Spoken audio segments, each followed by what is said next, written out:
चावल के खेत में मछली पालने वाली।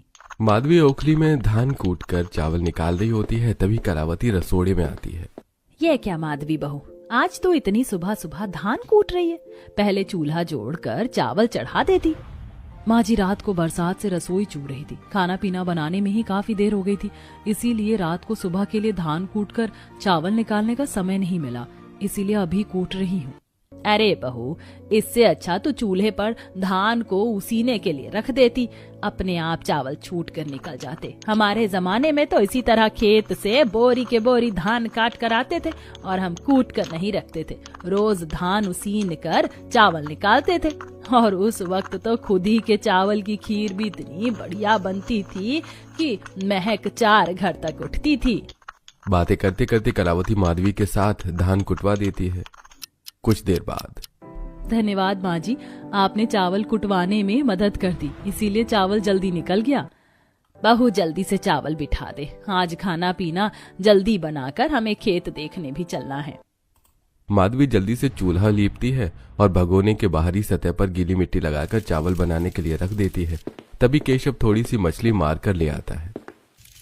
माधवी, ये लो, मछली लेकर आया हूँ। बच्चों का मन था ना मछली खाने का, बना देना। केशव उन मछलियों को जाले में से बर्तन में निकाल देता है। कुछ मछली मरी तो कुछ जिंदा थी। तभी एक गरई मछली उछलकर बर्तन के बाहर निकल जाती है। इतनी छोटी मछली देखकर कलावती कुड़कुड़ाने लगती है। केशव, तुझको किसने कहा था इतनी छोटी छोटी मछली मारकर लाने को? जा, इन्हें वापस ले जाकर पानी में छोड़ दे। अभी ये बढ़ेंगी तो बाद में पकड़ के ले आना।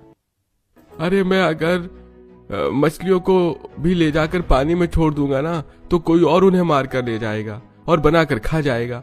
सुबह से नदी में जाल लगाकर छोड़ रखा था, तब जाकर इतनी मछली फंसी हैं।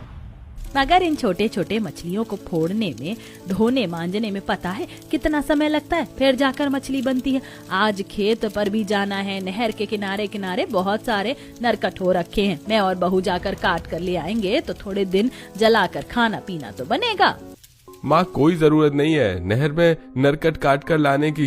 तुम्हें पता है ना, इस साल नहर में मछली पालने करने के लिए मछुआरों ने कितनी ज्यादा मिट्टी कटवा कर नहर में पानी भरवाया है। नहर बहुत ही गहरा हो गया है।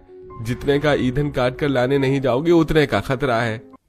अरे तो क्यों चिंता करता है, हम खेत के किनारे किनारे से ही काटेंगे और थोड़ा खेत भी साफ सुथरा कराएंगे। इस साल आधे हिस्से में साग बो देंगे तो सर्दी के सीजन तक उपज जाएंगे। घर के खाने पीने का गुजारा तो खेत से निकल जाएगा। और बेटा, हो सके तो आज रसोई में 1 बोरी चावल गिरवा दे। आगे बरसातें लगने वाली हैं, चावल बड़े